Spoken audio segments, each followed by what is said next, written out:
There are also concerns over political uncertainty here in Hong Kong. The city enjoys political and judicial freedom from China, but activists say that freedom is slipping away. Joshua Wong, one of the leaders of the massive umbrella movement protest, has been fighting against Beijing's influence for years. And now he's taken his campaign global, even visiting the U.S. for support.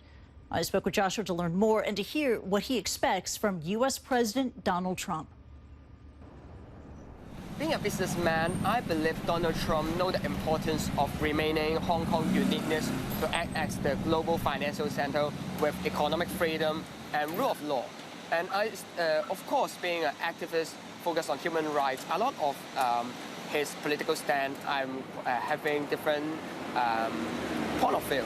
But I would say that I still appreciate his phone call with Tsai Ing-wen, and I would say that no matter what is the administrative or who become the president, supporting democracy in Hong Kong should be a cross-party consensus. But Joshua, let's face it, Donald Trump is all about America first. He cares about jobs, he cares about trade, not about human rights in China, let alone democracy in Hong Kong. So why should he care? In fact, I have more expectation on the Congress rather than Donald Trump.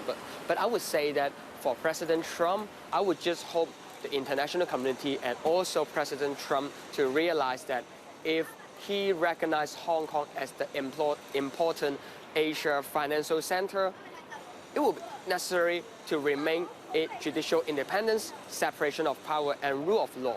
Joshua, Donald Trump is right there by your shoulder. He's waiting in line, apparently, for some Hong Kong noodles. I don't have much expectation on President Trump, and from my point of view, I would hope to put more effort to lobby and to push forward the congressman to reintroduce, and also with the senator to reintroduce the Hong Kong Human Rights and Democracy Act.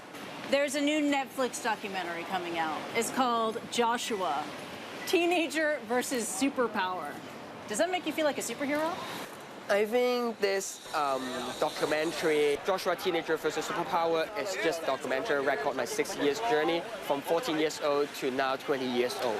And from the anti-nationalization movement to umbrella movement until found the political party and organized the election campaign. It's a Hollywood-style movie, and that's why with this kind of name for the documentary. But I just hope to, through this documentary being purchased by Netflix, can enhance more people awareness on Hong Kong democracy movement.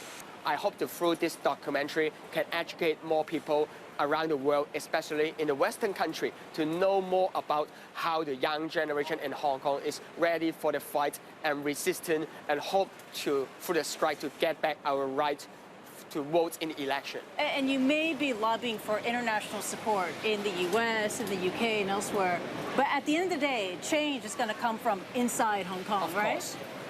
That's why this year is the 20th anniversary of the Hong Kong handover, and I believe this may be the first time for Xi Jinping to visit Hong Kong on the 1st of July.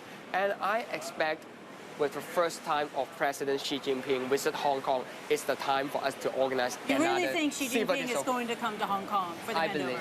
And no matter Xi Jinping come or not, it's still a good time for us in this critical moment to organize the civil disobedience and to voice out our demand on democracy and human rights. Teenager versus superpower part 2 then. That's what's going to happen. It's a long-term battle for us to fight in Hong Kong, especially one country, two system is being eroded, and the 50 years unchanged policy just remain 13 years. What we worry is one country, two system turn to be one country, one system. And that was student activist Joshua Wong talking to me about his efforts to win global support for democracy in Hong Kong.